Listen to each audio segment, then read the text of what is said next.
দুই নেশা কারবারি যুবক উঠে এলো আগরতলা পশ্চিম থানার পুলিশের হাতে। রাজধানী প্রগতির রোড এলাকায় ওই দুই নেশা সহ যুবক কারবারের সঙ্গে যুক্ত বেশ কিছু নেশাসক্ত জড়ো হয়েছিল। গোপন খবর চলে আসে পুলিশের কানে। এরপরই তড়িঘড়ি রামনগর ফাঁড়ির পুলিশ সহ পশ্চিম থানার বিশাল পুলিশ বাহিনী পৌঁছায় ঘটনাস্থলে। দুই যুবককে আটক করতে সক্ষম হলে অন্য সঙ্গীরা পালিয়ে যেতে সক্ষম হয়। এই ঘটনার খবর জানাতে গিয়ে পশ্চিম থানার পুলিশ আধিকারিক রানা চ্যাটার্জি জানিয়েছেন,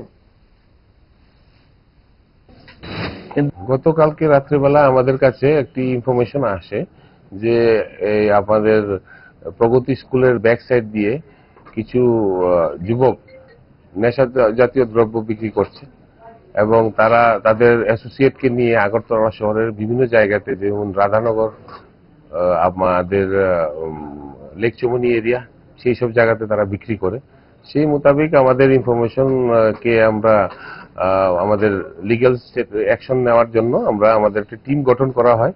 আমাদের টিমে আমাদের এখানে যারা আমাদের সিনিয়র অফিসাররা ছিল, প্লাস আমাদের রামনগর আউটপোস্টের অফিসার ইনচার্জ শুভেন্দু দাস, এখানের ইন্সপেক্টর ডালং এবং আরো যারা ছিল, তারা সবাই মিলে আমরা গিয়ে ওই জায়গাতে আমরা রেড করি। রেড করার পর আমরা দুজন ড্রাগ প্যাডলারকে আমরা গ্রেপ্তার করি।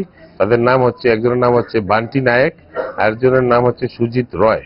তাদের সঙ্গে আরো অনেকে ছিল, তো কিছু সংখ্যক যারা ছিল তাদের নাম আমরা পেয়েছি। তাদেরকে আমরা খুব দ্রুতই গ্রেপ্তার করব। আর তাদের কাছ থেকে আমরা 5.2 গ্রাম হিরোইন ভাইলস, যা টোটাল 250 নাম্বারস, এটা আমরা পেয়েছি। তাদেরকে এইগুলি আমরা সিজ করেছি, যা যাবতীয় যা লিগ্যাল প্রসিডিউর মেনটেন করে, এবং তাদেরকে আজকে দুজন আসামিকে আজকে আদালতে প্রডিউস করব।